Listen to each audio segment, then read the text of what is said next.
Dr. McInnes, thank you so much. That was a wonderful presentation of a very difficult topic. So congratulations to that. We're going to start with questions from the advisory committee. Well done, Ms. McInnes. Thank so you. Pam has sent a question for you all the way from her travels. So it is, what was one of the most interesting things that you've learned since starting your Masterworks project? That's hard. I think the most interesting thing that I learned is probably about the nanomedicines, and it was really hard to comprehend just how small they were, because, I mean, even with all the examples, I still can, not imagine it. But I think the most interesting thing was that the antibody-drug conjugates and how they can go into the cancer cell and then release the drug. And I know that's a really complicated, way of thinking about it, but I found it, really cool to learn about. Thank you. So I'm going to have to ask more than just one question. But I'm going to start by saying that those people that know me know that I'm not about formality. So Fiona, you nailed that presentation. You did an excellent job. So congratulations on that. So I'm going to ask one general question and one specific question just to see if you know that one. So the general question is, of all the things you've learned about cancer, what do you think is the biggest problem that we have in treating the disease? Okay, I think there's so many problems with treating the disease, but I think one of the biggest problems is that each cancer cell is different, or each mutation is different, and so there's no magic bullet. You can't just treat all of cancer with one medication or one way, because each cancer is going to be slightly different, and then each patient who has cancer is going to be different. So because everything's so different, it's going to take different technologies and different ways of treating each one, so that it's just, you can't just do it in one way, so that makes it much more complicated. Yeah, it's a good answer. It's this idea that you use the word survival all the time. The cancer cells are designed to survive, and that's what they're going to do. So my specific question, this is one you're scared about. So when I started my career, 30 years ago, 30 plus years ago, antibodies and antibody-drug conjugates were the way to treat cancer, but they failed. In fact, they, as a research topic, almost died. There was hardly anybody working in it. Yeah. So why are they so important? What was the issue that we had back then that was overcome now?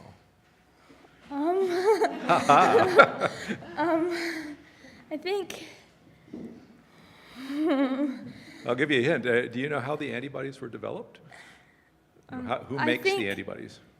I think what you're trying to get at is that we've been new advancements in how we can develop them, and so in labs and in the petri dishes, and just not there, but can we develop them at a bigger scale maybe, so that instead of it being so hard to, because I remember us talking about this, and it's really hard to make all this, it's too complicated to make this drug, so they couldn't make it for for market scale, so they would need too much of it, and it was too complicated to make. So I think because of new technologies, they've been able to actually make the drugs now.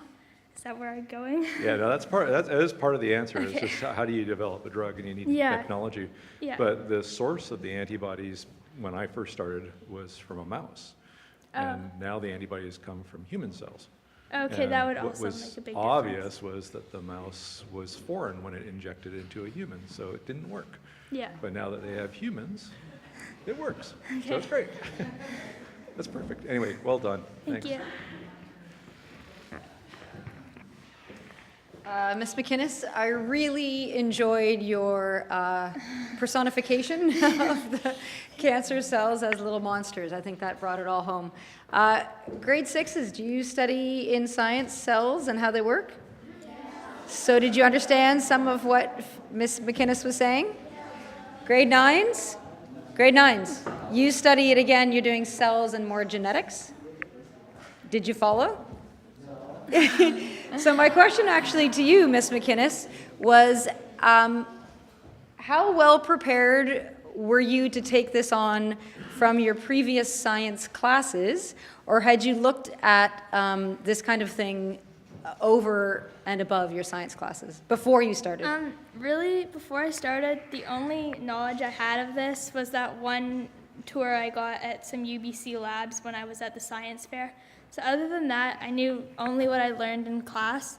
And I remember the first 3 months of my Masterworks, everyone was writing their papers and starting all their presentation. I was still researching and trying to figure out what cancer was and what all these technologies were. So I think I really had to do a lot of research to understand what I do now. And I mean, there's still so much that I could learn and stuff. Yeah, but for a 15-year-old, I think you've done very well. Yeah. Questions from the floor? Very good presentation. Would you ever want to have a job in this field of research? I think I'm not sure what I want to do, but I don't know if this is something that I really want to do for a long period of time. So, as you know, the mitochondria is the powerhouse of the cell. So I was just wondering, does a cancer cell have more or less or bigger, smaller mitochondria? Because they're the powerhouse of the cell. How much did you get paid to ask that question? I think because the cancer cells are mutated, and there's going to be tons of mutations, they could have more mitochondria, but they also might have less, or the mitochondria could be completely different. So it depends. There's one question every grade 9 has to ask. What made you choose this topic? I chose this topic partly because I was so interested in it after that tour I had at the labs, and because when I started, I knew there was so much information and the amount of information I could find out of it was basically endless. So I was pretty intrigued. Ms. McInnes, well done. You covered a lot of ground. I liked the monsters and the minions as well. There were things I didn't understand, which you made clearer for me.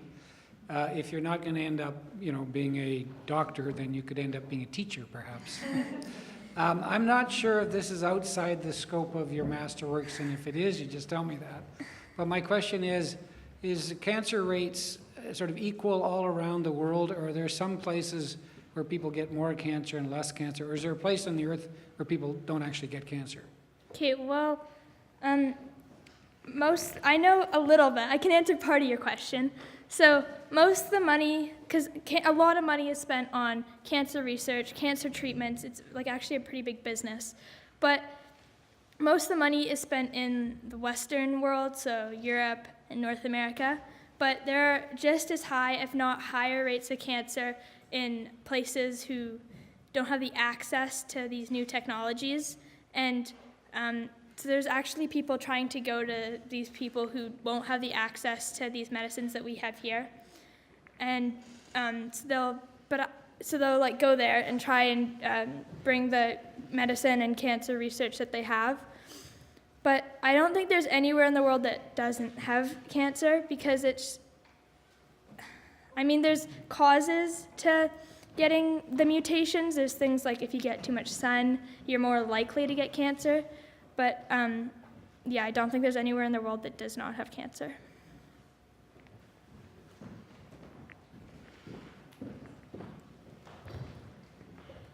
Great job. I was wondering, out of all the possible new technologies, what made you choose nanomedicine to look into? What made me choose nanomedicine? Well, I think there's two reasons. The first is that my advisor, Dr. Marcel Valley, actually specializes in nanomedicines, so I knew he could be a great resource and really help me. And the other is that when I was looking at all these technologies, and I was just trying to do some research, basic background research, I found that nanotechnologies had so much information and so many people thinking, ooh, let's try this, oh, this could work. And so many people are putting their time and energy into it right now that I thought it was really relevant.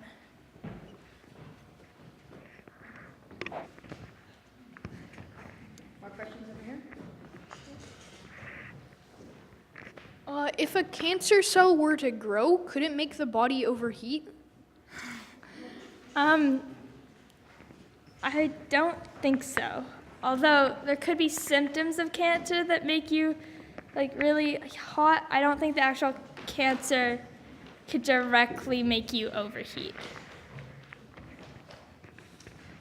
Excellent presentation. Really, really well done. My question is about nanomedicines or technologies. How are they developed? I mean, it's something so small, they're not working on it, like with their fingers. So how do they build Part them? of the thing that like I still don't fully understand because I mean it is like it's like microscopic small. And so I think when they're developing them, it's definitely all done in a lab. And I think I'm pretty sure it's like actually machines and like generators that will do it. And it's not human hands at all. And are they mixing like chemicals together that will form something, or? Well, they're mixing, they can, for the antibody drug conjugate, can I go back to the slide, yeah? Okay. Oh, whoops. So there's mixing like a drug, which is the toxin, with like a linker, and I actually don't know what you would make the linker out of. And then there's the antibody, which is antibodies you get from your white blood cells. Like they're already in our body, so they'd exert them from your body, and then they'd use them for the drug that they're making. And then they attach to a cancer cell, which of course is already in your body.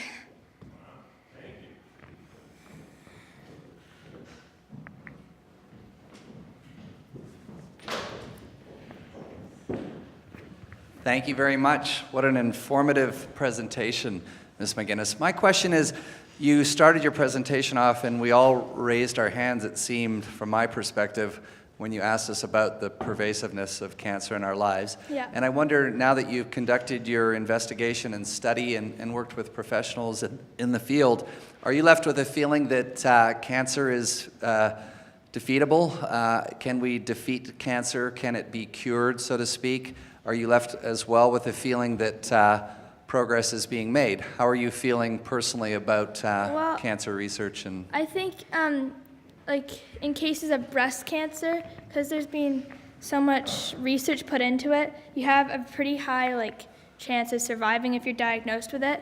But in cases of lung cancer, which is actually one of the most like deadly types of cancers, because there's not as much, because people perceive it as a smoker's disease, there's not as much research and not as much like money that's being put into it. So that right now the survival rates are not as like high as that, but I think I am hopeful for the future of cancer because there's so much like knowledge and time and everything going into it. So I think we'll find like some breakthroughs soon.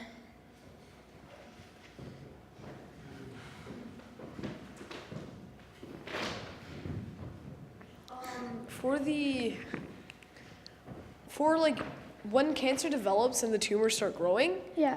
is that the reason that you would die from it? Would there just be so many that'll overuse like the Well, parts there's of the body, I guess you could say? so when it first starts to develop, it's sometimes, it's not always that, like, it might not affect your body that much when it first starts to develop, but as it gets bigger and bigger, it takes more and more nutrients away from the surrounding body, so then those cells can't function, and it starts to, like, take over your body, and so all the energy, all your nutrients is going to this one tumor, and that tumor is not doing anything for your body in return other than just growing there. So, yeah. Yeah, so that's pretty much how you would die from it, I guess? That's part of the ways that you can die from it. And then how long would it take, honestly, if you didn't take anything into action and it just That depends on course? the type of cancer and the tumor.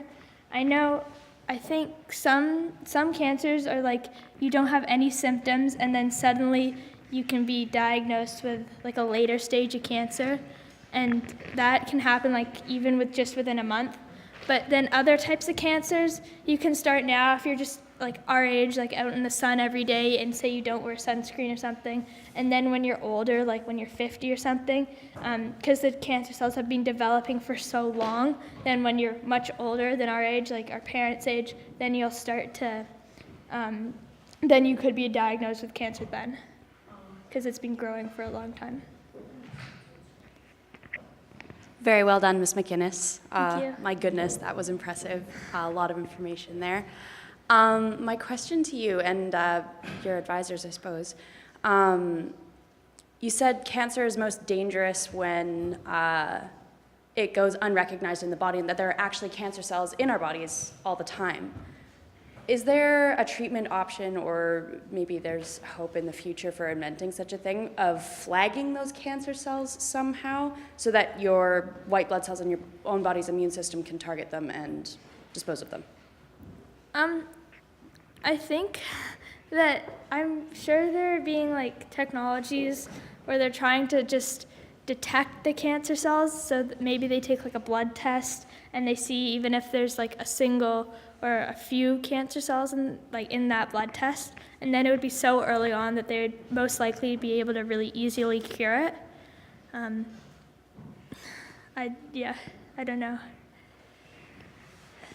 I have another question for you. When you and Pam toured the BC Cancer Agency, that was the one at UBC? No, that was actually like kind of off downtown Vancouver a bit. So Okay. yeah. And what was the most interesting thing that struck you when you were there? You spent the whole day. Yeah. Pam and I spent hours in the lab, and we were just looking through all the rows and rows of these technologies and all the things that they could do. And I remember one, and so you put your hands in, and there's just these gloves that like go over your hands, and you can't actually go in it, but it's because there's like no oxygen in there. And I found that like really intriguing. And there's like, you can't actually go in it, but you can put your hands in these like gloves in this container, and then you can work with it there. I'm sure in a lab that size, there's all sorts of very cool Yeah. things that are going on. That's going to conclude our question period for Ms. McInnes. We're now going to take her off to the side over here and talk about the process of where we got to right here. So thank you for your great questions, except Adrian has another. No, this is an announcement. Okay. So when we come back, Cassiopeia, after we see if Ms. McInnes might have. Cassiopeia, we need to meet the NBC from the school. So important announcements coming in 15 minutes when we come back in here. You guys have a 15-minute break.